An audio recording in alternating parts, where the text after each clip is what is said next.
Kaya tumagal po ako sa paninegosyo dahil di po sumusuko. Kahit anong ngaman po ng buhay, lumalaban pa rin po ako.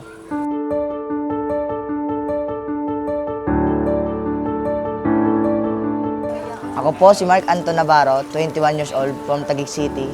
Nung 7 years old po ako, parang nagisna na po ni mama yung pagluluto po. Dati po sa tricycle lang po, mabenta po yung itlog tsaka saging. Lumago naman po siya. Kaya po naisipan po namin mag-iba po ng negosyo. Tapos po, naisipan po namin na magkakanin, tulad po ng palitaw, biko, kanton, ayun po. Yung diskarte ko po dati doon, may libre po silang pamasahe, yung hilot po, yun po. Pag pinasahe ko po sila, bibili po sila sa akin ng mga paninda ko po. Ayun po yung diskarte ko dati. Pinapatawa ko din po kasi sila yung mga tropa kong tricycle driver. Sa ano naman po kasi, pag matumal po siya, minsan po, binibigay na lang po namin sa mga tropa po namin, sa mga tricycle driver, sa mga kaibigan ko po. Opo. Kasi po, pag napanis po yun, parang nagtapon na rin po ng pagkain. Dati po, noong 2019 po, nag-testing muna po ako ng isang Tupperware. Umokay naman po siya. Tapos, pinataas-taasan ko po, umabot ng 3, 5, 4, yun po. Kaya nung nakita po nila ako sa Parañaque po Kaingin, doon po sila nabilib. Kasi po, umano pa po ako sa mga sasakyan, sumasabay pa po. Tapos sa mga traffic, sumasabay po ako, pumapasok po sa magilid. Kumbaga po, parang talent ko na po yun. Yun po. Tapos minsan po, may pagkakataon naman din po na nahulog po siya. Kasi po, minsan po, gawa po ng hangin, malubak, tsaka po minsan nawawalan po ng preno. Di po siya madali sa akin. May pagkakataon po na sumusuko na rin po ako pag nahulog po yung paninda ko. Pero sabi ko po, dalawa lang po kami ni mama, nagtutulungan. Kaya po sabi ko, lumaban po ako.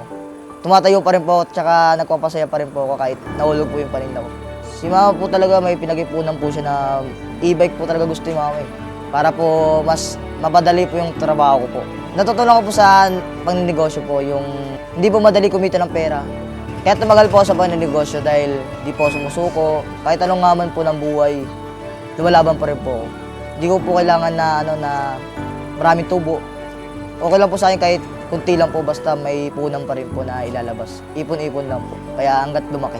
Yung benta ko po ngayon, ito po palitaw and kanton. Sa presyo naman po ng kanton, 30 pesos. Sa palitaw, 3.20. Papunta na ako dyan mga Lodi. Abangan nyo ako.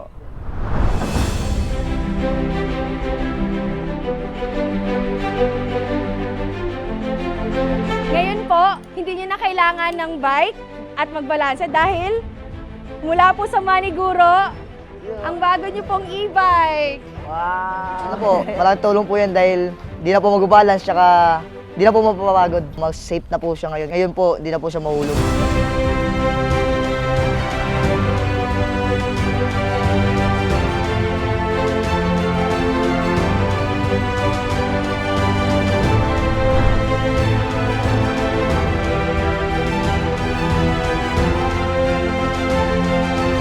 Maraming salamat po kay Sir John, Maniguro, and Kanegosyo Center. Ma-apply ko po yung napapanood ko po yung coaching videos po nila. Omsim na, Omsim! Omsin na Omsin yan.